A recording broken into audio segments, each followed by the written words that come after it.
on peut voir des sites qui sont 100% en duplicate content aux États-Unis et qui fonctionnent. Là où j'ai clairement identifié deux particularités, c'est sur la partie justement en géolocalisé, où le contenu IA fonctionne très très bien. En tout cas, nous, sur notre retour d'expérience, la partie loisirs créatifs marche plutôt, la niche marche plutôt bien. Déjà, le duplicate content, ça fonctionne. Le spinning, c'est encore mieux, mais l'IA cartonne parce que c'est le truc le plus quali du marché. Salut, c'est Romain Pirotte. J'espère que tu vas bien, que tu as la forme. J'ai réuni très récemment 14 experts, 14 intervenants pour parler SEO et intelligence artificielle. C'est très simple, chaque semaine, nous allons te proposer un sujet bien précis. Donc si tu apprécies cette seconde édition du SEO Talk, n'hésite pas tout simplement à liker, commenter, partager sur tes réseaux sociaux et également t'abonner à la chaîne YouTube pour ne rien manquer. Sur ce, je te souhaite un excellent visionnage. À très vite. Ciao.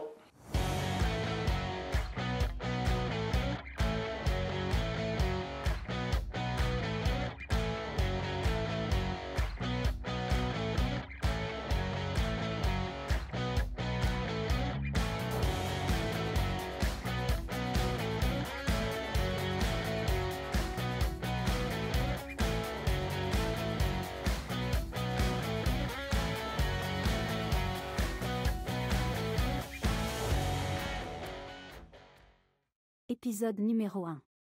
Le contenu SEO et l'IA. Est-ce que l'IA fonctionne pour créer du contenu SEO? Alors, absolument, ça marche, mais attention. L'IA pour le contenu, c'est exactement comme le tracteur pour le fermier. C'est un outil. C'est fait pour accélérer la création de contenu, mais ce n'est absolument pas un truc qui va te faire ranker obligatoirement. Donc, pour que ça marche, il faut quand même le réviser avec un minimum humainement, hein, comme le fermier plante ses graines. Et ce n'est pas le tracteur qui le fait à sa place, c'est lui qui gère son tracteur. Le tracteur, il ne gère pas automatiquement toute la ferme. Pour moi, en 2023, si tu allies pas l'IA et le contenu, tu vas être complètement largué. Peut-être pas cette année, mais dans les années qui arrivent en tout cas. Après, de là à miser à 100% sur l'IA, je ne suis pas trop pour parce qu'on voit beaucoup de sites, même si on n'a pas eu des preuves par A plus B que c'est l'IA qui a fait tomber les sites. Avec la dernière mise à jour, il y a quand même beaucoup de sites 100% contenu IA qui sont tombés. Donc, je ne miserai pas à 100% sur l'IA, mais par contre, un mix des deux, c'est où j'irai, en tout cas cette année. Et oui, ça fonctionne. C'est vrai que c'est dès que l'intelligence artificielle est sortie, c'était les textes qui étaient le plus poussé. Et c'est vrai que nous, en tant qu'éditeur de site, et pour réduire les coûts, ou même moi personnellement, on fait beaucoup appel à ce qui s'appelle la rédaction offshore, donc soit à Madagascar, en Côte d'Ivoire. Donc nous, personnellement, on a 2 équipes.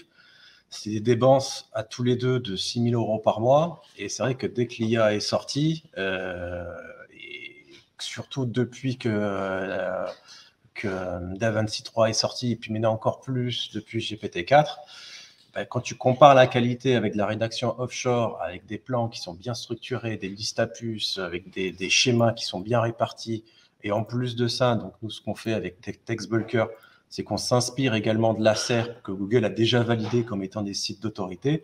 On a des textes finalement avec l'IA qui sont de meilleure qualité que ce qu'on peut avoir avec de l'offshore. Voilà. Après, bon, ça peut éventuellement être détecté, etc. Ça, c'est un autre sujet, on en parlera après.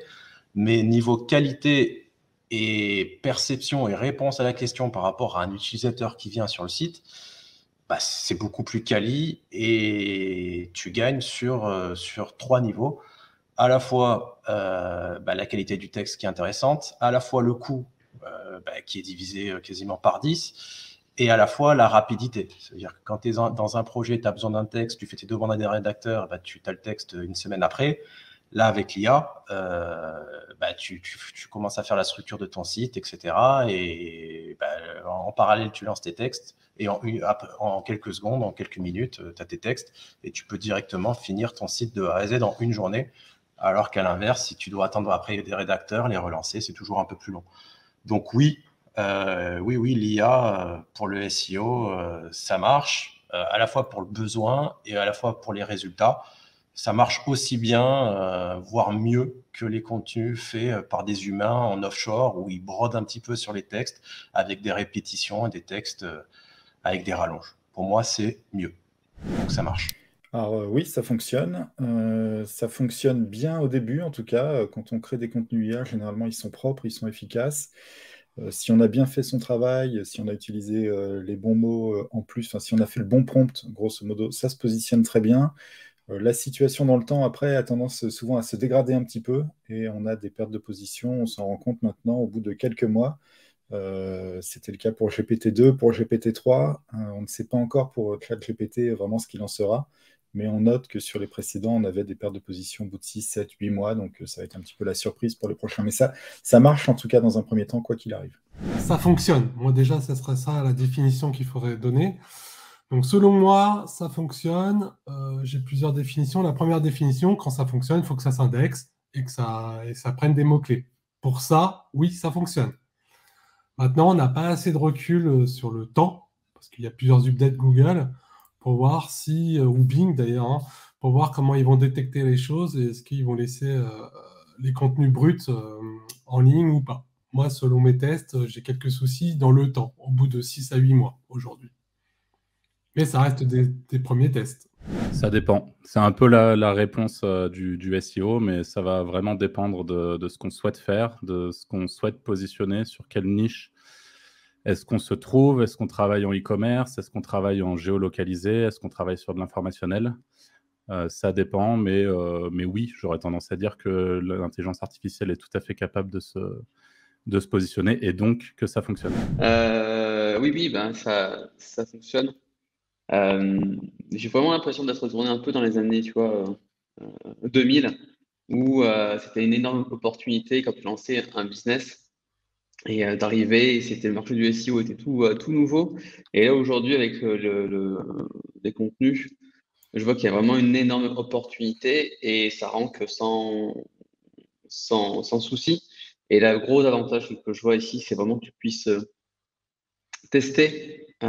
Tu peux envoyer masse de contenu sur une niche, un marché. Tu testes, tu regardes ce qui fonctionne, ce qui ne fonctionne pas, et ensuite tu priorises et tu optimises en fonction du retour sur investissement de chacun de tes contenus générés. Donc ouais, ça fonctionne vraiment bien. Alors, pour l'utiliser au quotidien, ça fonctionne. Pour l'utiliser depuis, je sais pas moi, ça fait combien de temps là que je l'utilise? Ça doit faire 1 an et demi, un truc comme ça, tu vois. Donc pour moi, ça fonctionne très très bien. Ça a changé ma vie. Voilà. L'IA a changé ma vie au niveau de la génération du contenu. Oui, ça fonctionne. Tout dépend de la SERP, tout dépend de la verticale, tout dépend du pays. En fait, c'est comme tout. On a déjà prouvé 1000 fois que la bouillie, ça fonctionne. On a prouvé 1000 fois que le spinning, ça fonctionne. Et même avec Romain, dans la vidéo qu'on a fait ensemble, mon interview, on peut voir des sites qui sont 100% en duplicate content aux États-Unis et qui fonctionnent. Donc en fait, toutes ces questions-là ne devraient même pas se poser, puisque oui, ça fonctionne. Alors après, est-ce que ça fonctionne sur Mutuel en France? C'est des questions qu'on va aborder tout à l'heure, mais là, la réponse est évidente. La réponse, c'est oui, ça fonctionne. Comme tout fonctionne, en fait, tout dépend en fait de la verticale et du pays. Donc, il y a des techniques qui fonctionnaient il y a 15 ans, qui se sont fait bâcher par des updates d'algo et qui fonctionnent toujours sur certains marchés ou sur d'autres thématiques. Donc, c'est jamais le souci. Maintenant, la question, c'est est-ce que sur toutes les SERP, ça fonctionne? Pour l'instant, non. Mais à l'avenir, c'est possible que ça fonctionne. Est-ce que les outils IA pour le contenu vont-ils révolutionner la rédaction de contenu?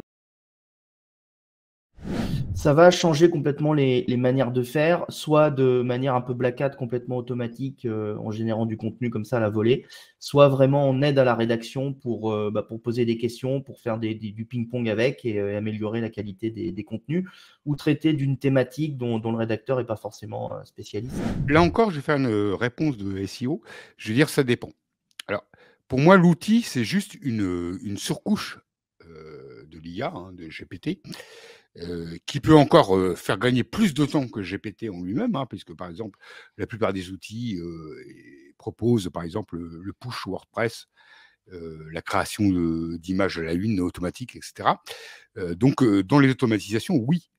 Mais il existe, à mon avis, aujourd'hui, aucun outil où tout est automatique. Tu rankes et tu fais fortune. Voilà. Pour moi, ça n'existe pas. Bah là, on le voit, hein, on le voit. Moi, même j'ai de plus en plus de rédacteurs qui me demandent du travail parce que c'est vrai qu'ils ont de moins en moins de demandes. Pourquoi? Parce qu'effectivement, ça révolutionne la rédaction de contenu. L'IA, c'est l'utilisation numéro 1 de l'IA, c'est pour rédiger du texte, pour rédiger du contenu. Et donc, oui, c'est vrai qu'on peut dire que ça révolutionne parce que c'est moins cher, c'est plus pertinent, c'est plus rapide. Voilà. Après, ça n'empêche pas qu'un rédacteur peut relire le texte parce qu'il peut y avoir des fois des petites bêtises. Il faut avoir un minimum d'éthique pour relire le contenu sur des sujets un peu sensibles ou peut-être spécialisés sur la France où l'IA est entraînée sur le monde où il n'y a pas forcément les infos ou éventuellement les infos d'actualité. Mais oui, on peut dire que c'est une révolution dans la rédaction. On le voit. Malheureusement, certains rédacteurs qui râlent un petit peu en disant que c'est moins bien, et à la fois les éditeurs de sites et les plateformes de rédaction qui intègrent dans leur plateforme de rédaction, qui à la base étaient faits par des humains, des modes soit full IA, soit hybrides, c'est-à-dire qu'ils font rédiger par de l'intelligence artificielle et relire par des humains. Voilà, il y a de plus en plus de plateformes de rédaction qui se lancent là-dessus. Donc c'est une révolution et tout le monde s'y met. Donc la question c'est oui. C'est une très bonne question. Alors, oui et non. Pour la rédaction de contenu très bas de gamme, qui n'est pas très sourcé, en fait, on s'aperçoit que c'est déjà un peu révolutionnaire dans le sens où c'est l'ubérisation finalement du rédacteur peu quali, ou des personnes qui n'ont pas beaucoup de temps pour rédiger. Sur de la rédaction très haut de gamme, pour l'instant, on est très très très loin du compte à cause du problème simplement du sourçage de la data et puis aussi du fait que l'IA n'arrive pas à articuler une vraie réflexion. Donc, tant qu'on reste dans du contenu descriptif, c'est facile. Et puis après, ça reste une révolution aussi pour créer du rédactionnel autour d'éléments qui ne l'étaient pas beaucoup, hein, les fiches produits, tous ces éléments un peu techniques, un peu besogneux. En fait, c'est capable de très bien réécrire à partir de sources de données qu'on lui donne. Donc, pour tout ce qui est de la rédaction très technique, des résultats des élections, des résultats de matchs de sport, etc., c'est très efficace. Donc oui, c'est plutôt une révolution. Non, il n'y aura pas de révolution. On pourra faire plus de contenu, mais toujours la même chose. Plus de contenu pour dire la même chose que les autres. Le ranking sera bof, en fait. En réalité, on va pouvoir faire du spam indexing, et c'est ce qu'on faisait à l'époque. On faisait plein de pages avec plein de mots-clés pour aller se positionner sur de la longue traîne. Donc ça marche très bien, et on voit qu'il y en a pas mal qui le pratiquent avec les Shopify, par exemple, sur les produits longue traîne. Mais pour le reste, ça restera pas terrible pour le ranking numéro 1 si on garde juste la page standard. Maintenant, pour du PBN, c'est l'idéal, quoi. Je pense que c'est déjà fait, quand on voit un petit peu l'engouement qu'on a dans la sphère SEO, et pas que dans la sphère SEO, parce que même dans les journaux, entre guillemets, ils s'y mettent aussi.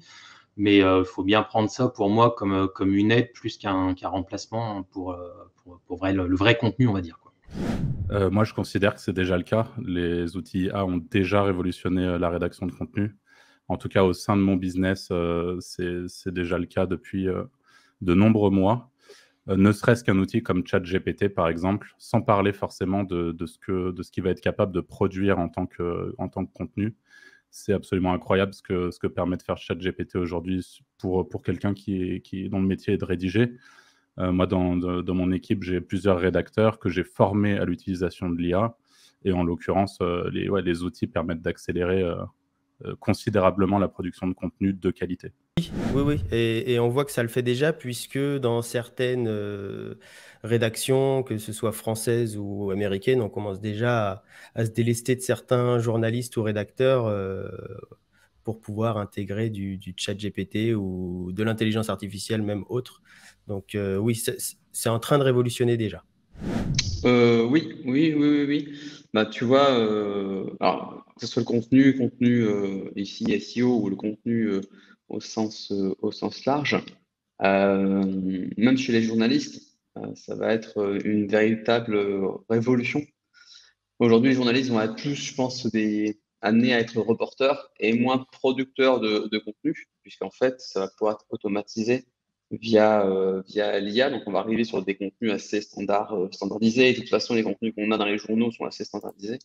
Et d'un point de vue plus rédacteur web, oui, enfin là, très clairement, les contenus qui sont à faible valeur ou à moyenne valeur ajoutée, un peu le contenu pour tout ce qui est contenu pour remplir le contenu que j'appelle aussi contenu offshore. Très clairement, l'IA, aujourd'hui et demain encore plus, va venir complètement disrupter cette création de contenu. Bah ouais, clairement, hein, je pense que bientôt, la plupart des contenus seront rédigés par de l'IA. Par contre, on aura toujours besoin de cerveau humain pour piloter cette IA, je pense. Alors, les outils vont pas la révolutionner. Le fait qu'il y ait l'IA, ça va révolutionner effectivement la façon de générer du contenu. Les outils, ça va aider ceux qui ne savent pas développer à pouvoir générer du contenu entre guillemets en masse. Le problème, c'est que ça a ses pendants positifs et ses pendants négatifs, c'est-à-dire que ça te facilite la tâche, mais le problème, c'est que tout le monde a accès à ça et tout le monde va pouvoir pourrir le web. Mais bon, voilà. Mais oui, ça va révolutionner. Ça a déjà commencé. Ça a déjà commencé largement. Si on parle d'outils comme ChatGPT, oui, c'est certain. Ça a déjà révolutionné la partie rédaction.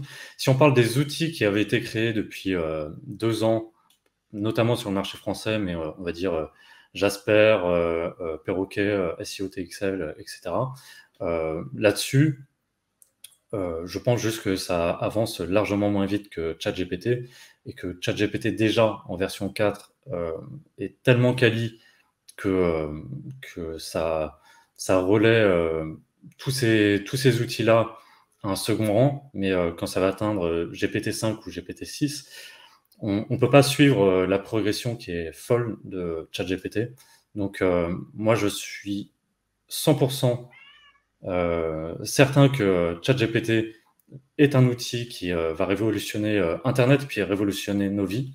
Mais en revanche, si on parle d'autres outils qui sont juste des surcouches à l'intelligence artificielle d'OpenAI, je trouve qu'il y a de moins en moins d'intérêt au fur et à mesure du temps. Quels outils IA recommandes-tu pour générer des contenus déjà optimisés? Le meilleur outil, c'est la source directement, quoi. C'est OpenAI avec l'extension ChatGPT qu'on peut utiliser en playground. Nous, après, on utilise l'API sur ContentRank pour générer nos contenus. Donc, c'est un outil que j'utilise parce qu'il me permet de déverser, de gérer en fait l'ensemble de mes sites, de déverser mes contenus humains ou IA dans mes sites. Et après, il y a pléthore d'outils sur le marché aujourd'hui qui fonctionnent comme Scribouillard, Perroquet, TextBulker, je vais en oublier, je vais me faire gronder, mais voilà, il y a plein d'outils IA aujourd'hui qui permettent, mais je veux dire, on peut utiliser gratuitement ChatGPT et déverser dans WordPress manuellement, quoi. Et évidemment, Perroquet, en repassant les textes sur UTextGuru, c'est beaucoup, on a pas mal de clients qui font ça. Donc, vous générez par Perroquet, vous repassez sur UTextGuru. Sinon, il y a 2 outils autres qui me paraissent intéressants, c'est TextBulker de Stéphane, qui lui a déjà intégré cette partie optimisation. Et puis, le deuxième outil qui me paraît intéressant en tool, c'est Contenu Unique, qui a une approche différente, plus sur le spin et puis la réécriture de contenu. Donc, je pense que voilà les 3 outils. Moi, si j'étais débutant, si je ne savais pas où aller, j'utiliserais ces 3 outils-là. Alors oui, j'ai quelques outils IA à recommander. J'en utilise pas beaucoup, mais en tout cas, ce que j'utilise le plus, c'est Jasper pour l'aide à la rédaction. Donc, il y a énormément de techniques pour l'utiliser et pour faire du bon contenu, donc du très très bon contenu de haute qualité grâce à Jasper. Je pense qu'aujourd'hui, pour contrer la page blanche, le problème de la page blanche d'un rédacteur, ChatGPT est l'un des meilleurs outils, c'est-à-dire qu'on va s'aider de ChatGPT simplement pour commencer à la rédaction. Pour la rédaction en masse, grâce à l'IA, je dirais Jarside, qui a pour moi un énorme potentiel avec Guillaume Souillard derrière. Je mise pas mal là-dessus, notamment pour les PBN et pour le test de contenu en masse sur des nouveaux sites ou un site existant. Ben, les contenus déjà optimisés, désolé, je vais citer un peu notre outil. Donc, TextBulker, c'est vrai que c'est son principal objectif, c'est-à-dire que tu fais une requête pour faire une demande de rédaction. Et en fait, en live, on va faire la même requête sur Google pour récupérer les mots-clés, enfin les sites positionnés et les mots-clés sémantiques de ces sites qui sont positionnés.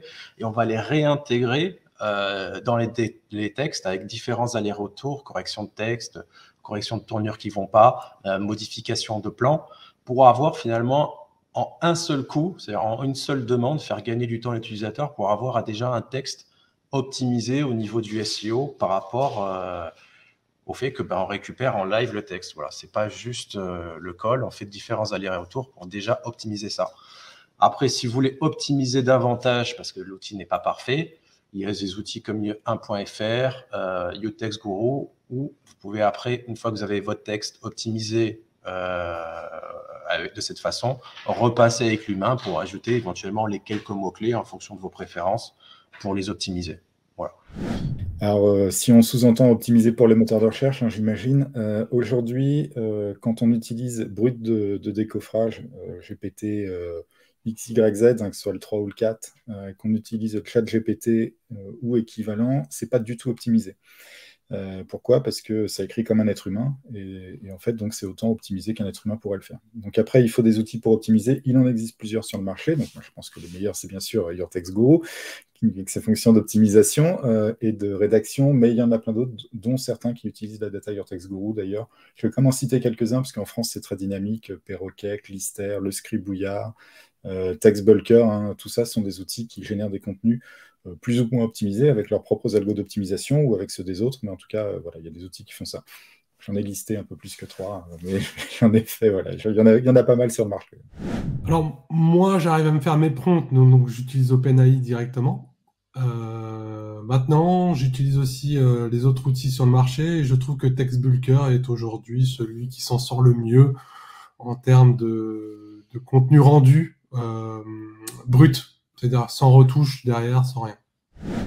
Oui, moi j'aime beaucoup TextBulker, Scribouillard, Rédaction.io et j'en rajouterai même un petit quatrième qui est IOmatic, qui est un plugin WordPress qui est très peu connu, mais qui est très très très efficace, quoi. Si on est là aujourd'hui, c'est parce que nous, on a créé donc Rédaction.io, qui est un outil en fait de génération de contenu pour le référencement, orienté sur les contenus informatifs. Donc, c'est des contenus assez longs, tu vois, et donc ça, c'est plugué. L'avantage, c'est que c'est plugué directement avec SEO Quantum. SEO Quantum, on a une grosse expertise sur tout ce qui est études et briefs de contenu. Alors, si on rentre un peu dans le technique, ça va être réponse à l'intention de recherche, la partie sémantique, longueur contenu. Bon, bref, tout ça, en fait, c'est intégré dans SEO Quantum. Et donc, grâce avec Rédaction.io, tu vois, on a mis tout ce qui est plugin WordPress, plugin API et tout ça. Et tu vois, je pense que demain, les outils qui vont le mieux s'en sortir, ce sont ceux qui vont offrir la meilleure accessibilité et la meilleure qualité pour leur cible. Et notamment, quelle est la valeur que tu apportes par rapport aux surcouches que tout le monde utilise. Donc là, tu vois, on est sur le SEO, mais tu as la même chose, par exemple, pour des domaines qui vont être liés à la formation. Tu vas avoir une surcouche que tu vas pouvoir mettre. C'est comment finalement la surcouche expertise que tu apportes pour apporter de la valeur, en plus que ce que propose GPT, par exemple, et comment tu rends accessible cette donnée, si c'est super compliqué pour récupérer cette donnée ou pas. Alors moi, j'ai pas mal utilisé Jasper et par contre, je pense que ChatGPT avec la version GPT-4 est largement suffisante pour rédiger du contenu IA. Il y a aussi TextBroker qui fait très très bien le job parce que le contenu est, en tout cas pour le contenu local, hein, c'est quand même assez bien fait. Je pense que tous les outils IA qui mixent des API pour apporter un petit plus au contenu généré par l'intelligence artificielle peuvent valoir le coup. Bah, dans ce cas-là, le seul outil auquel j'ai eu accès, c'était celui de Stéphane Madaleno, parce qu'on organise, enfin, on fait ce qu'on appelle le SO High Level, et le soir, on se retrouve entre formateurs. Et on a comparé justement ces générations avec les miennes, et on est très proches. Et du coup, si je devais en recommander qu'un, ce serait Text Bulker, le seul auquel j'ai eu accès visuellement, si tu veux. Et je sais que ce qui est produit est bon. Voilà. Attends, je te coupe 2 secondes. J'espère que tu apprécies cette vidéo jusqu'à présent. Si c'est le cas, pense à liker, commenter, t'abonner, partager. C'est très important pour un maximum de reach et pour être mis en avant dans l'algorithme YouTube. Tu sais très bien la musique. De plus, je t'invite à cliquer sur le lien en description si tu souhaites faire partie des premiers et être notifié pour la sortie de chaque nouvelle vidéo du podcast. Tu recevras également les différentes ressources SEO Talk. Voilà. Sur ce, je te souhaite un excellent visionnage. Ciao. Quelles sont les bonnes pratiques pour optimiser et rendre naturels les contenus IA? Bah déjà, c'est de les reprendre, à minima de les relire, au mieux de les modifier. On a souvent des footprints type en conclusion à la fin, mais bon, ça fait 10 ans que je relis des textes SEO, les rédacteurs ont toujours mes conclusions pour conclure, parce que c'est la fin du texte et que c'est la conclusion. Voilà, mais les introductions aussi, donc tout ça, ça peut être retouché. Et si vous utilisez des outils de sémantique, bah, vous pouvez compléter le contenu avec certains mots, soit des mots rares, soit des mots dans le champ lexical qui ont été oubliés, et venir optimiser en fait ce contenu. Il y a aussi un peu le côté branding pour donner une âme au contenu, parce que c'est assez plat. Généralement, c'est vraiment très technique, ça va droit au but. Des fois, ça se répète. Donc, l'idée, c'est de retoucher le contenu, d'amener un peu son expertise sur le sujet, et voilà. Ouais, et comme je te disais tout à l'heure, en fait, pour moi, c'est qu'un outil.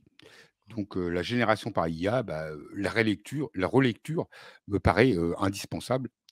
Et c'est pas très compliqué en fait, hein. Il suffit de juste modifier, clarifier, ajouter un petit paragraphe humain, un goût humain. Ça prend 2 minutes par texte, mais c'est ça qui va rendre ton texte humain par rapport à de l'IA pure. Donc voilà, je dirais juste relecture, petite modification. Alors, je suis très white hat et pour moi, la technique, c'est de l'utiliser en aide, mais de rédiger à la main. Pour moi, il y a, en tout cas en 2023, il n'y a pas un texte IA qui peut ressortir 100% clair sur un site et qui ne va pas être explosé par Google ou peu importe le moteur de recherche. Donc, pour faire du très bon contenu et pour optimiser du contenu, pour moi, c'est simplement d'écrire à la main.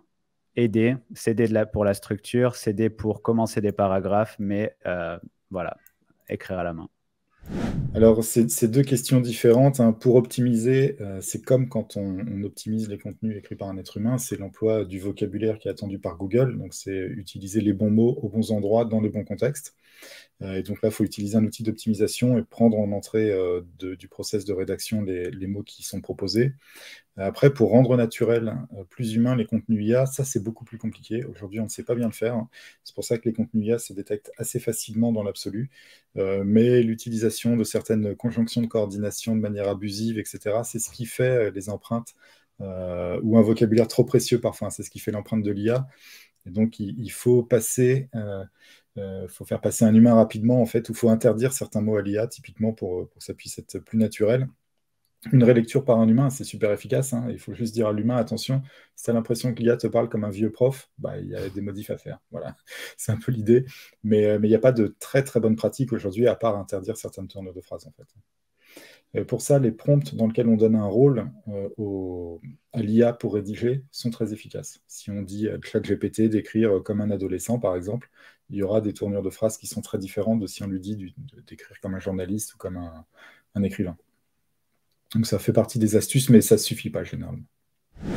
Ajouter des médias, des YouTube, photos, peut-être relire un peu vite fait le contenu, essayer de faire une intro. Des fois, les 200 premiers mots sont importants, donc peut-être changer un peu ces 200 premiers mots et laisser le reste. Ça peut faire une différence. Pour moi, en fait, le truc, c'est qu'on ne puisse pas identifier au premier regard que ça a été généré par une machine ou que c'est un contenu de piètre qualité. Donc pour moi, ça passe forcément par de la relecture, de la suppression des patterns qui sont connus par les IA, et puis ajouter des vrais inputs humains sur les contenus, pas balancer que un truc brut comme ça, mais vraiment, quand on apporte sa petite touche personnelle, ça fait une grosse différence, quoi. Moi, j'ai tendance aujourd'hui à traiter mon contenu généré comme par IA avec autant d'amour que mes contenus générés hors intelligence artificielle. Et c'est un peu ma manière de fonctionner parce que moi, j'ai vocation à essayer de ranker mes contenus. J'évite de faire ce qu'on appelle du churn and burn, donc de me positionner en faisant du spam dexing ou en utilisant des techniques agressives qui permettent justement d'avoir du contenu auto-généré qui se positionne et qui pollue, entre gros guillemets, les SERP. Mais j'essaye de justement, au contraire, intégrer la rédaction IA au sein de mes sites de niche, au sein de mes sites monétisés, au sein de mes monésites. Et donc, pour ça, en fait, quand je travaille sur un contenu généré par IA ou quand un rédacteur de mon équipe travaille sur un contenu généré par IA, en fait, il y aura exactement le même degré d'amour entre un article généré, enfin, en tout cas piloté par humain et assisté par intelligence artificielle, c'est plutôt comme ça que je fonctionne, que si l'article avait été écrit complètement hors intelligence artificielle, c'est-à-dire avec tout ce qui fonctionne aujourd'hui, que ça soit dans la réponse, une réponse à l'intention de recherche, avant toute chose, et puis après un contenu riche, des images, qui sont d'ailleurs dans certains cas générées par IA aussi, et puis tout ce qui est maillage interne, l'optimisation sémantique aussi, dont je suis très friand. Enfin, en fait, tout ce qui fait aujourd'hui un bon contenu en SEO, j'essaie de faire la même chose, mais simplement en mettant de l'intelligence artificielle pour le rédiger plus vite, quoi. Il y a plusieurs bonnes pratiques. Alors déjà, c'est d'avoir un bon prompt. Donc un bon prompt, ça peut prendre des heures à travailler pour pouvoir sortir après plusieurs textes. Mais de toute façon, le texte, à la fin, il va falloir le retravailler, il va falloir l'enrichir avec de la donnée, avec éventuellement des vidéos, des images, tout ce qui peut rendre on va dire, un article un peu plus agréable à lire et à survoler pour un humain. Donc il y a du travail à refaire après un texte. Si on colle le texte directement comme ça, on a peu de chances de le voir ranker. Ouais, ça c'est une question super pertinente. Aujourd'hui, en tout cas, ce qu'on met en pratique, nous, c'est de casser tout ce qu'on appelle les patterns. Les patterns, ce sont les schémas qu'ont appris les modèles de langue via leur séquence d'entraînement. Et l'objectif, c'est de casser ces patterns qui permettent finalement d'identifier assez facilement à la lecture en lisant une ou deux phrases. Tu comprends assez facilement que c'est écrit par une IA. Ça va être il est possible, il est important que, ça c'est souvent des patterns qu'on va retrouver chez OpenAI. Et ce qu'il faut également, je pense, ajouter ici, c'est pour rendre les choses plus naturelles, c'est la partie émotion et retour sur expérience. On n'a pas forcément ça, c'est des contenus assez linéaires, assez froids. Et donc il faut pouvoir orienter l'IA en apportant cette partie-là, retour d'expérience, partie émotionnelle, qu'on n'a pas forcément dans un texte vraiment bateau qui pourrait sortir de chat GPT. Ouais, j'en ai pas mal et j'expérimente pas mal dans ce domaine. Du coup, moi, je lui donne un maximum de contexte. En fait, envoyer une seule phrase à ChatGPT pour qu'il sorte du contenu, c'est vraiment très très loin d'être suffisant. Il faut lui dire dans quel contexte on est. Par exemple, si on veut faire du copywriting, il faut lui dire. Il faut aussi lui demander d'apporter un certain ton à la réponse qu'on veut, mais aussi lui dire d'ajouter des adjectifs. Enfin voilà, il faut vraiment être hyper précis dans ce qu'on lui demande. Plus on est précis, meilleurs sont les résultats. Alors pour l'instant, tant que ChatGPT n'arrive pas ou que juste GPT-3 n'arrive pas à rendre du contenu qui paraît réellement humain, malgré tous les prompts qu'on peut faire, ma seule solution, c'est de prendre un micro et de faire de la dictée vocale en surcouche par rapport à ce que me rend l'IA. C'est-à-dire qu'on bourrine, on fait un maximum de contenu, après on élague, c'est-à-dire qu'on fait des coupes dans les textes, et on rajoute un micro, dictée vocale. C'est natif sur Google Doc. Ça fait du speech to text, c'est-à-dire que les API qui sont normalement payantes de Google de reconnaissance vocale, elles sont gratuites dans les outils Google. C'est-à-dire que quand on utilise un Android, c'est natif. Quand on utilise Google Doc, c'est natif. Il y a un petit onglet dictée vocale. Et quand on utilise d'autres outils de Google, par exemple YouTube, la reconnaissance vocale est extrêmement efficace. Donc moi, ce que je conseille, c'est de faire de l'IA et ensuite de faire une surcouche de dictée vocale. Et ensuite, c'est un texte 100% humain et naturel. Y a-t-il des niches qui fonctionnent mieux que d'autres par rapport au contenu IA? Alors, il y a des niches déjà qui ne fonctionnent pas parce qu'elles sont interdites par OpenAI, type tout ce qui est adulte, horoscope, voilà, ça ne fonctionne pas forcément. Il ne faut pas oublier que le modèle a été entraîné avec des datasets étrangers, donc aux US, tout ce qui est encyclopédique et information. Donc, par exemple, sur de la finance, OpenAI nous dit qu'on peut, les textes générés avec IA nous disent qu'on peut emprunter avec une carte de crédit, parce qu'aux US, c'est le cas. En France, ce n'est pas le cas.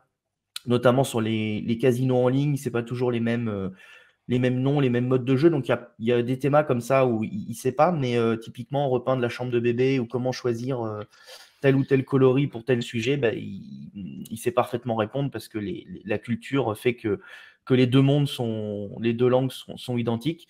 Donc, tout ce qui est un peu théma banal, on va dire, il sait répondre. Et dès que ça devient un peu spécifique à la France, pour le moment, il n'est pas encore capable de répondre. Mais si on retouche le contenu, on vient corriger en fait. Alors oui, évidemment, hein. En fait, tout est une question de concurrence. Si par exemple, je veux me placer sur chien jaune qui a des lunettes, je pense qu'un texte full IA, ça fera le taf. Par contre, si je veux être premier sur poker, va falloir que je travaille un petit peu plus. Mais ça ne dépend pas que de l'IA. Il y a beaucoup de choses derrière, parce qu'on parle contenu, mais le contenu, ce n'est pas l'intégralité des facteurs de ranking. Il y en a d'autres.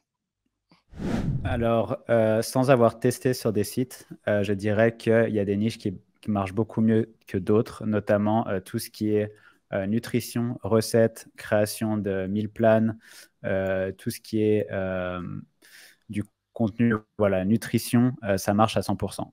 Ça, c'est clair. Par contre, j'ai vu des niches au contraire qui sont très difficiles. C'est tout ce qui va être scientifique, tout ce qui va être santé, médecine. Je n'irai pas du tout dans l'IA parce que déjà, c'est dangereux. Et deuxièmement, je ne pense pas qu'il soit prêt encore. Mais tout ce qui est recettes, je trouve que c'est beaucoup mieux que beaucoup de sites de recettes actuelles.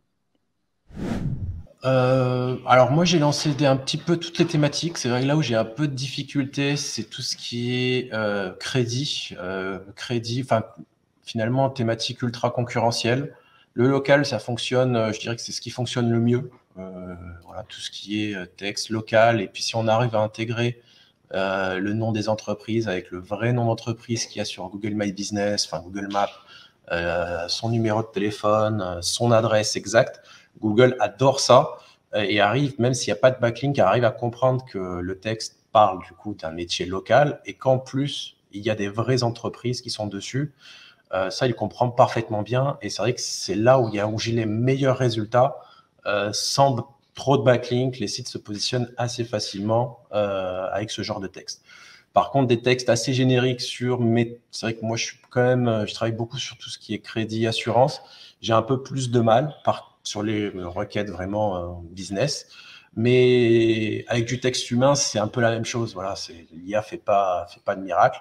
Par contre, sur des requêtes de longue traîne, avec éventuellement des définitions ou sur le crédit ou des termes juridiques, avec peu de concurrence, ça fonctionne très bien. Voilà. Nous, on a un client qui travaille dans le crédit.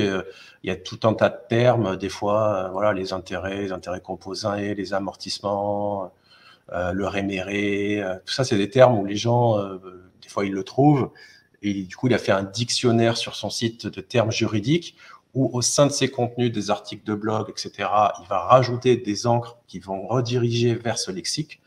Et ce lexique, il a explosé, ça se positionne très bien et il est fait qu'avec de l'IA. Voilà. Donc, j'ai envie de dire, je vois pas trop de différence entre de l'IA et de la rédaction. Enfin, ce que j'utilisais moi en rédaction, j'ai pas vraiment. Après, c'est sûr que sur du contenu concurrentiel, ça a plus de mal, mais c'est comme tout. Oui, c'est tout à fait. Grosso modo, déjà, l'IA est fabriquent des contenus qui sont un tout petit peu mieux optimisés nativement quand on est dans des domaines plus techniques. Donc en théorie, quand on rédige des textes pour des domaines un peu plus techniques, il y a un petit avantage. Donc le bricolage, par exemple, on aura généralement des contenus qui sont un peu plus efficaces que du lifestyle, typiquement, ou ce genre de choses. Après, dès qu'on est dans du Your Money, Your Life, c'est plus compliqué parce que les IA n'ont pas des ensembles de data qui sont suffisamment génériques pour attaquer toutes les niches. Donc, ils vont être moins bons sur un certain nombre de choses. Sur le gambling, c'est un peu moins bon. Sur l'adulte, c'est encore moins bon, etc., etc. Donc, il y a des niches sur lesquelles juste il y a un manque de données. Donc, plus c'est technique, mieux c'est. Plus il y a de données, mieux c'est. Et après, pour le reste, par exemple, sur la cuisine, ça marche super bien, typiquement, parce qu'il y a de la data à tour de bras et c'est safe comme domaine. C'est plutôt ça qui va déterminer si ça marche ou pas. Ben oui, parce qu'en fait, Google fonctionne toujours de la même manière. En fait, tant qu'il n'a pas de contenu pertinent ou peu de contenu, bah, n'importe quoi va ranker en gros. Donc que ça soit de l'IA ou même de la bouillie, même du spin, ça va ranker. Donc quand on commence à comprendre ça, en fait, on commence à comprendre le ranking même en avance. On peut déjà savoir si on va y arriver ou pas, s'il y a forte chance ou pas d'y arriver. Voilà. Donc c'est pour ça, encore une fois, ce que je disais, que les Shopify s'en sortent plutôt bien dans la longue traîne, parce qu'il n'y a personne, quoi. Il n'y a rien, en fait. C'est pour ça que ça marche. Voilà. Ouais, absolument. Et en fait, la différence, elle va se faire vraiment ici parce que c'est vraiment une histoire de keyword et de concurrence. Il y a un truc tout bête que j'applique, en fait, c'est quelque chose qu'on appliquait déjà à une époque. Quand Google n'a pas grand-chose à se mettre sous la dent, eh ben, tu peux faire des ravages avec des contenus qui sont rédigés par IA. Typiquement, quand tu as une SERP qui est blindée de forums ou de choses comme ça veut bien souvent dire qu'il n'y a pas de concurrence et que Google n'a pas grand-chose d'autre à se mettre sous la dent. Donc, tu peux y aller avec du contenu IA, tu vas te faire plaisir. Alors, sur la partie informationnelle, ce qui va avoir tendance à mieux fonctionner, c'est tout ce qui a très peu de... Enfin, tout ce qui est vraiment très, très niché. Ou alors, encore une fois, il va falloir vraiment se donner comme on se donnerait sur un site plus classique, avec du contenu plus classique, pour espérer se positionner sur le long terme. Mais par contre, là où j'ai clairement identifié deux particularités, c'est sur la partie justement en géolocalisé, où le contenu IA fonctionne très très bien, mais c'est pas du tout l'algorithme fonctionne pas du tout de la même manière sur cette partie-là. Et la deuxième partie, c'est vraiment le e-commerce, où pareil, tout ce qui est fiches produits, etc. Enfin, ça change complètement la donne, l'intelligence artificielle. Et je pense que ça mérite de se poser beaucoup moins de questions quant à ce qu'on va publier sur un site de e-commerce ou sur un site géolocalisé, que par rapport à ce qu'on peut publier sur un site informationnel un peu plus classique ou sur un site, par exemple, assez traditionnel de vente de liens ou de vente de liens positionnés, où là, pour le coup, il faut généralement, à part si on veut justement faire du lien positionné et qu'on n'a pas vocation à aller attaquer la première page, il faut généralement essayer de faire les choses mieux. Ça prend plus de temps, c'est difficilement automatisable. Encore une fois, je répète, c'est vraiment difficilement automatisable pour atteindre les premières pages, parce que pour le coup, c'est très facilement automatisable pour aller vendre du lien positionné. Mais voilà. Alors oui, il y a des niches qui fonctionnent mieux, notamment le bien-être, parce qu'il y a beaucoup d'expériences professionnelles, donc les AI peuvent créer cette expérience personnelle. Et puis les sujets très techniques où il y a de la donnée sur Internet, je me suis rendu compte notamment avec l'arrivée de GPT-4 qu'on a des données qui sont de plus en plus correctes et donc qui permettent de sortir des bons textes là où les domaines techniques en général ont du mal à rédiger du texte qui est agréable. GPT-4 a la possibilité de rédiger du texte qui est à la fois agréable mais qui en plus est correctement technique et qui va dans le détail. Donc ça, c'est plutôt pas mal.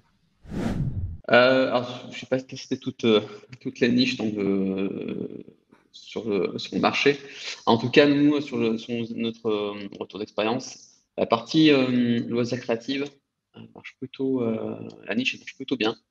Ça prend assez facilement. Alors, est-ce que c'est parce que c'est des contenus qui sont très structurés en tout doux, enfin, c'est des tutos, comment faire pour, tu vois. Donc là, c'est très facile avec l'IA de rédiger d'assez bons contenus là-dessus. Donc ça marche plutôt bien. On a commencé à mettre en place sur des sites qu'on appelle YAML. Donc les sites YAML, on a commencé à mettre un peu de contenu là-dessus sur 5-6 sites. Pour l'instant, bon, ça prend, mais je sais pas, j'ai pas suffisamment de recul pour te dire si ça sera encore effectif dans plusieurs mois. Alors que les loisirs créatifs, on a un recul qui est un peu plus important. Et je sais que là, ça marche vraiment bien. Alors, le loisir créatif, c'est large, hein. Ça va être bricolage, ça va être comment faire pour faire à un enfant je sais pas, une rose. Enfin, c'est vraiment la chose, le marché assez large. Et ça marche vraiment, vraiment bien. Alors, de mon expérience, oui, les contenus locaux, pour moi, fonctionnent mieux. Tout ce qui est SEO local. Et aussi, dans le e-commerce, ça fonctionne plutôt pas mal pour les fiches produits, j'ai l'impression. Après, tout ce qui est affiliation, gros articles, etc., je pense qu'il est nécessaire de faire un minimum de retouches ou au moins travailler un peu le contenu, quoi. Non, je pense que pour moi, tout contenu fonctionne. Il y a des niches sur lesquelles j'irai moins avec de l'IA. C'est tout ce qui est lié à la santé. Je ne toucherai pas. Ou je le ferai ce qu'on appelle sur le côté. Je passerai par le côté. Je ne ferai pas de la santé en direct. Alors, ça peut très bien marcher, hein, mais ce n'est pas ma cam. Parce que c'est un sujet trop touchy qui touche à la santé humaine, du coup, pour faire confiance à l'IA. Et comme on va relire les textes quand même en diagonale et qu'on n'est pas des experts, il va falloir investiguer, nanana, et puis c'est pas ma cam de toucher à la santé. Voilà, donc je ne toucherai pas à la santé avec de l'IA. J'éviterai ces sujets. Oui, c'est certain. C'est comme pour la bouillie, c'est comme pour la traduction, c'est comme pour le duplicate content. Il y a évidemment des niches et des pays sur lesquels ça fonctionne. Si on va parler par exemple en dropshipping de contenu IA, ça fonctionne pour les fiches produits, évidemment. Si on parle des blogs, c'est beaucoup plus compliqué sans retouche. C'est même pas un sujet qui est très pertinent pour l'instant, en attendant les prochaines versions. Mais pour du blog, il faut une surcouche humaine pour que ce soit quali. Pour des fiches produits, ça marche très bien. Principalement en anglais, c'est-à-dire que les autres pays sont encore un peu à la ramasse. Et ensuite, si on parle plus précisément de niches au sein, par exemple, du dropshipping ou du e-commerce, évidemment que si on va sur des choses black hat, type produits de contrefaçon, manga, etc., là-dessus, déjà le duplicate content, ça fonctionne. Le spinning, c'est encore mieux, mais l'IA cartonne parce que c'est le truc le plus quali du marché. Donc, il faut toujours jauger par rapport à la concurrence de son marché, et c'est à partir de là qu'on peut savoir ce qui fonctionne ou pas, quoi. Comment bien internationaliser un site dans plusieurs langues avec l'IA ? Alors moi, je bosse pas à l'international, donc j'ai pas forcément d'exemple, mais c'est les bonnes pratiques classiques du hreflang et de l'organisation du site. OpenAI ou d'autres intelligences artificielles peuvent traduire, DeepL peut traduire. Donc voilà, après les intentions de recherche, les mots-clés, les requêtes sont pas exactement les mêmes selon les pays. Donc vous pouvez peut-être déjà lancer votre site avec les mêmes mots-clés, les mêmes intentions ciblées. Et après, vous voyez en Search Console ce qui est vraiment tapé et ce que les internautes recherchent. Mais déjà, on peut faire une trad dans 10 langues, par exemple, d'un site et on augmente, on fait x10 en termes de pages, quoi. Toujours avec l'astuce du suisse, du belge et luxembourgeois qui sont d'autres langues qu'on peut laisser en français, mais sur lesquelles on peut jouer pour les hreflang aussi. Alors, je dirais merci à Tremplin Numérique qui m'a pas mal aidé sur l'internationalisation des contenus. Et je dirais que créer des contenus via l'IA et utiliser Gtranslate pour faire de la traduction en masse sur des sites, que ce soit sous domaine ou sous dossier ou nouveau nom de domaine. Voilà, j'utiliserai Gtranslate et l'IA. Astuce, pas forcément. En fait, l'IA fait déjà ça très bien. Ça veut dire que l'IA, plutôt que de faire un texte, rédiger un texte, disons par exemple en français, et après de passer par DeepL pour faire de la traduction, aujourd'hui, encore plus avec GPT-4, tu peux lui dire directement, rédige-moi un texte en telle langue. Ça fonctionne très bien, voire mieux que de la traduction, ou des fois, les traductions avec les expressions, c'est pas toujours tip-top, parce qu'en fonction du pays, les expressions et comment dire, les citations, la façon de parler, c'est pas exactement bon. Alors que l'IA, naturellement, si tu lui dis de rédiger en telle langue, ça va être beaucoup plus naturel et ça va passer beaucoup plus naturel que si tu faisais de la traduction. Donc, c'est pour ça que sur notre outil, on a ajouté plusieurs types de traductions. Après, il y a des petites corrections à faire, notamment sur l'espagnol, avec les points d'interrogation, les espaces avant, après, des petits fixes à faire. mais vous pouvez demander à l'IA directement de rédiger des textes dans la langue. Et l'avantage, c'est que même si vous n'y connaissez rien et que vous êtes déjà expert de votre thématique dans votre pays, vous avez juste entre guillemets, à faire les mêmes demandes ou la même structure de site dans d'autres pays et faire les mêmes demandes mais dans une autre langue. Et l'IA, elle sera capable de vous faire ça dans une autre langue sans trop de problèmes. Voilà, même si, voilà, après, vous faites un petit coup de traduction pour vérifier que c'est quand même correct. Mais voilà, je préfère passer par la traduction, enfin, traduire un site en demandant de la rédaction directement dans le pays plutôt que de faire de la traduction. Alors, ce qui est bien, c'est que l'IA déjà parle plusieurs langues. Donc, du coup, on peut traduire à chaque fois le contenu. On peut faire en une langue et lui demander de traduire en anglais, en espagnol, etc. Alors, l'idéal, c'est quand on sait s'en servir de l'API et qu'on est développeur, on peut tout faire d'un coup. Sinon, peut-être le plus simple, ça reste encore des outils de traduction du contenu IA, tout simplement, DeepL ou ce genre de choses. Ouais, ce genre d'outil, ça doit marcher encore bien. J'avais fait quelques tests, moi j'en suis plutôt satisfait. Maintenant, moi je préfère une réécriture derrière en plus, donc je passe par Quillbot et d'autres outils qui permettent de réécrire en plus. Et donc du coup, j'ai l'impression de casser vraiment les patterns et faire mieux que les autres. Voilà. Parce que le but, c'est ça, hein, c'est toujours de faire mieux que les autres. Moi, personnellement, je suis pas fan de passer par l'IA pour vraiment internationaliser un site. Je pense qu'il y a d'autres outils qui sont faits spécifiquement pour ça et qui seront bien plus efficaces. Si on pense par exemple à la traduction, il vaut mieux passer à la rigueur par un DeepL, quelque chose comme ça, plutôt que de passer par un outil IA. Moi, en tout cas, c'est comme ça que j'utilise.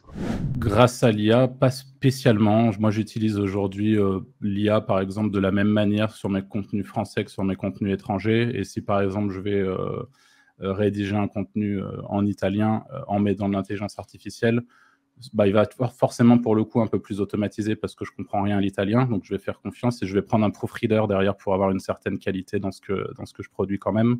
Je prends l'exemple de l'italien comme ça. Donc, en réalité, non, pas vraiment d'astuce. À part, bien sûr, c'est pas grâce à l'IA, mais tout ce qui est hreflang, évidemment, à setup correctement et qui peut faire de la magie, quoi, mais voilà. Alors ouais, j'ai commencé à le faire. Un truc qui fonctionne bien, c'est de lui demander la correspondance des termes dans des langues différentes. Donc en gros, on va lui demander qu'est-ce qu'une personne allemande chercherait dans Google s'il souhaite acheter une piscine, par exemple. Et là, on va avoir une liste de termes qu'on va devoir rechallenger, bien évidemment, mais qui vont permettre justement de se rapprocher plus proche, pour être plus proche des termes que les internautes vont chercher que la traduction littérale, on va dire. Technique, non. Par contre, j'utilise un plugin qui s'appelle TranslatePress.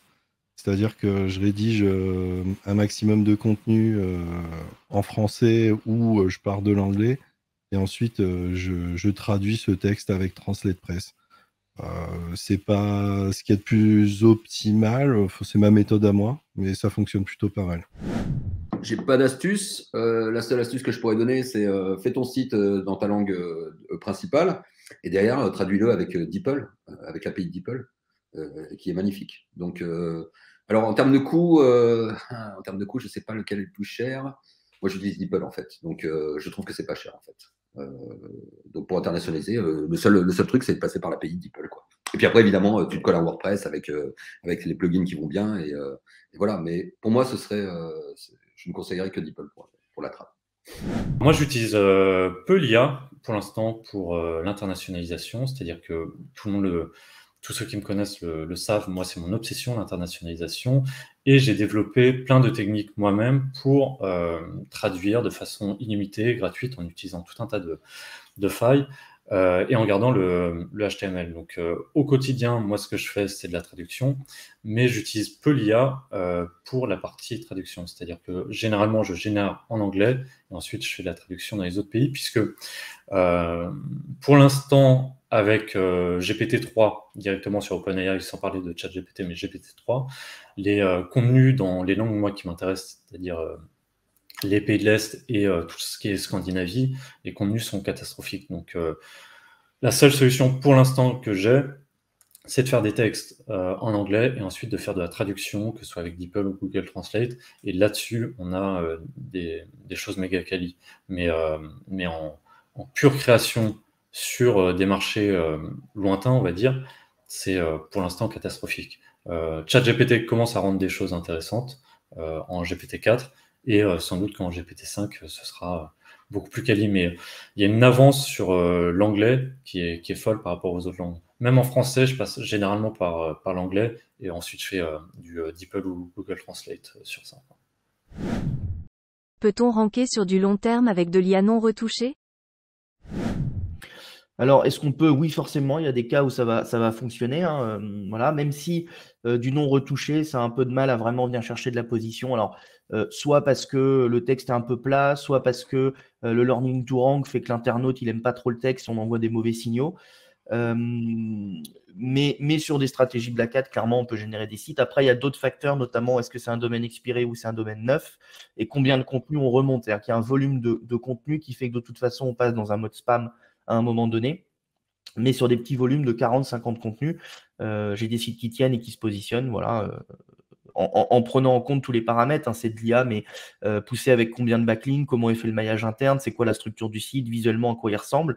Mais si on fait bien les choses, moi j'ai des cas où ça fonctionne et j'ai des cas où c'est un échec complet, même sur la même méthodologie, ça s'écrase. Donc je pense un peu comme le contenu en fonction de la thématique, en fonction de la concurrence, en fonction de ce que font les autres et du volume de spam acceptable sur la théma, ça peut plus ou moins fonctionner en fait. Alors, là encore, ça dépend. Ça va dépendre de ta niche. Moi, j'ai des sites que j'ai créés en DaVinci 1 en février 2022 et ils n'ont pas bougé. Donc, ils y sont toujours. Par contre, c'est ni une niche concurrentielle et c'est des sites qui ont un petit intérêt dans leur niche. Point. Voilà.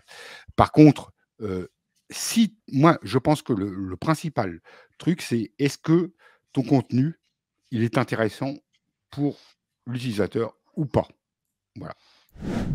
Long terme, disons que moi, mes tests poussés, long terme, c'est ce que j'appelle plus de 4 ans. Aujourd'hui, l'IA est quand même assez récente. Là, les tests ou les retours des clients que j'ai, les sites sont toujours positionnés.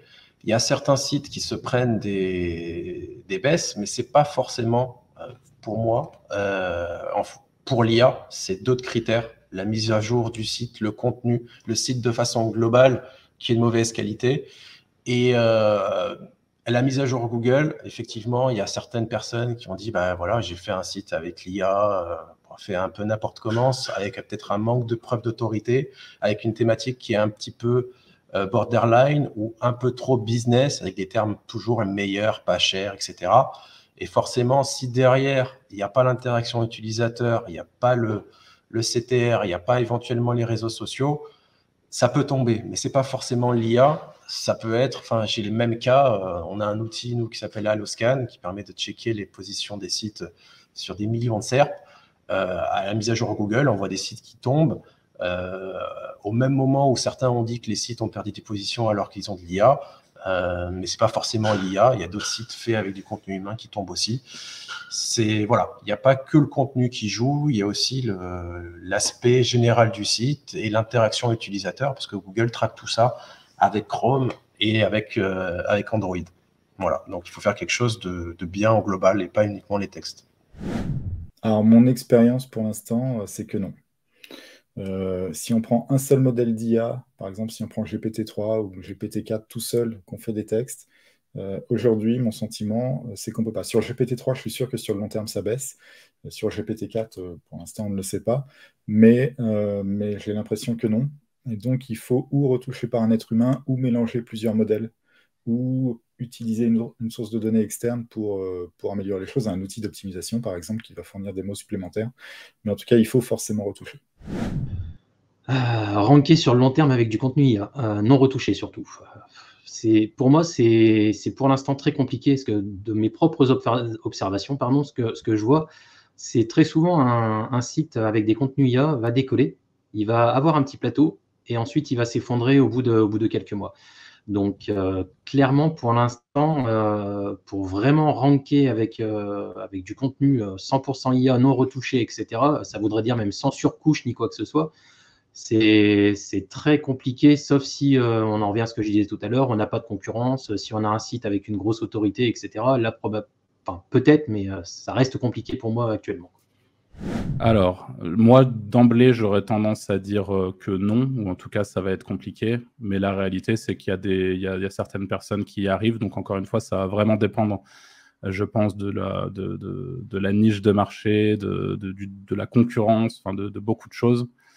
Et sans doute aussi des prompts. Je pense qu'aujourd'hui, par exemple, avec l'arrivée de GPT-4, qui change beaucoup de choses justement au niveau de ce qu'on va appeler le prompting, donc la manière de parler, de communiquer une information et une directive à l'IA, il y a vraiment des choses à faire. Donc, bon, je ne les ai pas encore faites, ces choses-là, mais j'ai pas mal d'idées pour justement faire fonctionner potentiellement de manière de plus en plus automatique des choses beaucoup plus complexes. Mais en tout cas, ça sera, à mon sens, si on veut faire vraiment de la qualité, jamais 100% automatisé, parce que ça va toujours nécessiter au minimum, au strict minimum, une relecture humaine pour s'assurer que l'IA ne dit pas des conneries, ce qu'elle fait quand même pas mal. Donc voilà. Je dirais qu'on n'a pas assez de recul pour ça, mais mon impression, c'est que non. On voit beaucoup de sites IA qui se font dégommer au bout de 6, 7, 8 mois quand on ne retouche pas le contenu.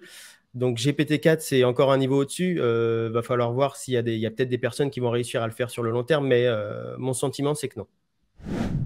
Alors, je suis sur 6 mois, 1 an, j'ai assez peu de recul, pour être complètement franc.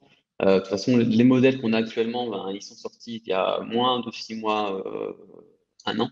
Nous, on utilise notre surcouche maison depuis maintenant 6 mois. Alors, pour être complètement transparent, on a fait des tests avec ChatGPT, donc ça date du mois de fin novembre de mémoire de ChatGPT.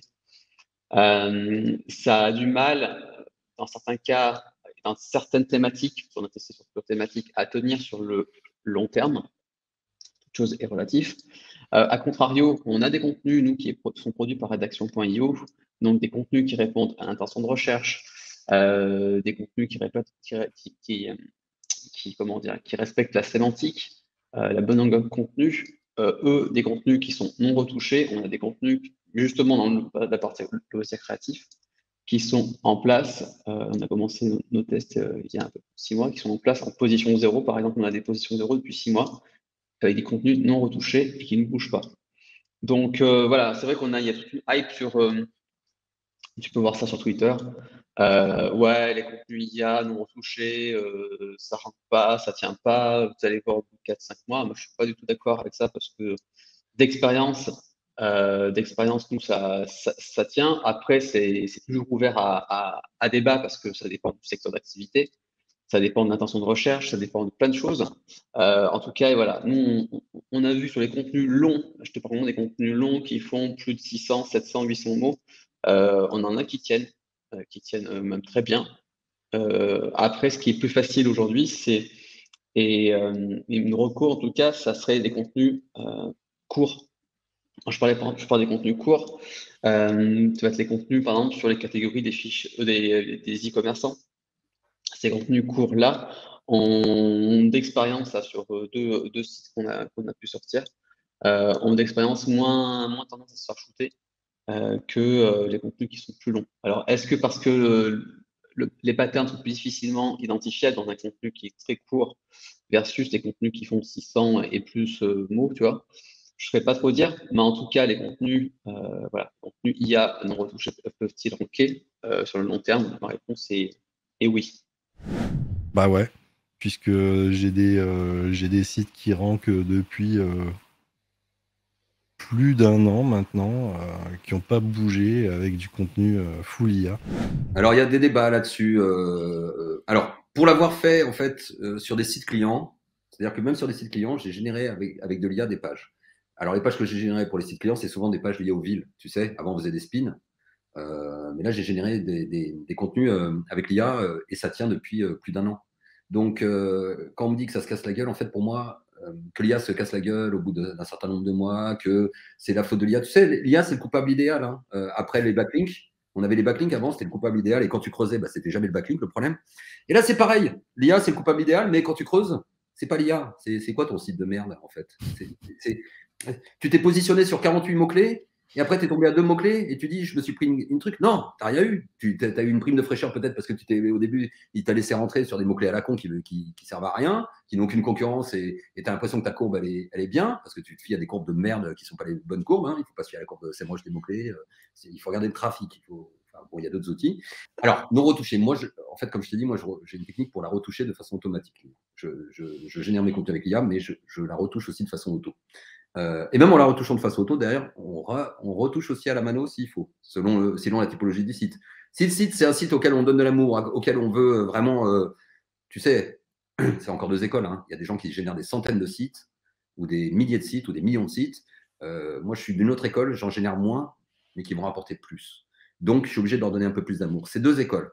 Bien sûr qu'on va faire du full auto, machin, mais du coup, pour moi, un contenu non retouché, si c'est bien travaillé, si ton arborescence elle est bien faite, si ton maillage, si tous les autres critères SEO sont bien et que ça répond à l'intention de l'internaute et que tu fais aucune retouche sur l'IA, il n'y a pas de souci pour moi. Mais il y a d'autres critères qui rentrent en compte. Est-ce que ton site il génère des partages sociaux? Est-ce que ton site il a des interactions utilisateurs? Est-ce que les gens y reviennent? Tu vois, c'est très basique, mais ça n'a plus rien à voir avec l'IA en fait. On parle beaucoup d'IA, encore une fois, ça n'a plus rien à voir avec l'IA. C'est à voir avec la qualité du site global et l'intention. Voilà. Ouais, là encore, ça dépend des SERP. Si on parle de fiches produits, oui. Si on parle de fiches produits en République tchèque, encore plus. Si on parle de fiches produits en République tchèque sur une thématique manga qui n'est pas abordée par d'autres, puisque borderline / illégal, évidemment que ça marche. La question, c'est est-ce qu'on peut ranker pour l'instant de manière durable sur des vrais textes éditoriaux, du blog et des MFA, on va dire, des sites d'affiliation? Non, c'est vraiment pas l'idée. Il faut forcément retoucher, il faut ajouter du mot-clé et il faut rajouter de l'humain, en fait. C'est une évidence. C'est juste, faut savoir ce qu'on fait, faut comprendre les SERP, faut comprendre les sites qui rankent, tout simplement, et il faut avoir le même niveau de qualité. Or, l'IA, à cause des footprints, fait que pour l'instant, c'est pas du tout la même qualité. Mais c'est une question de mois, c'est-à-dire que dans 5 ou 6 mois, c'est-à-dire qu'on regarde cette vidéo dans un an, l'IA sera sans doute bien meilleure que nous tous. Bon, mon frérot, la vidéo, elle est terminée. Voilà, donc si tu as kiffé, normalement, tu as déjà liké, tu as déjà commenté, mais si ce n'est pas le cas, mets un petit commentaire, mets un petit avis, mets une petite question. Si c'est le cas, n'hésite pas, on sera là pour te répondre, donc les intervenants et moi-même. Sinon, je te dis à la semaine prochaine pour un nouvel épisode.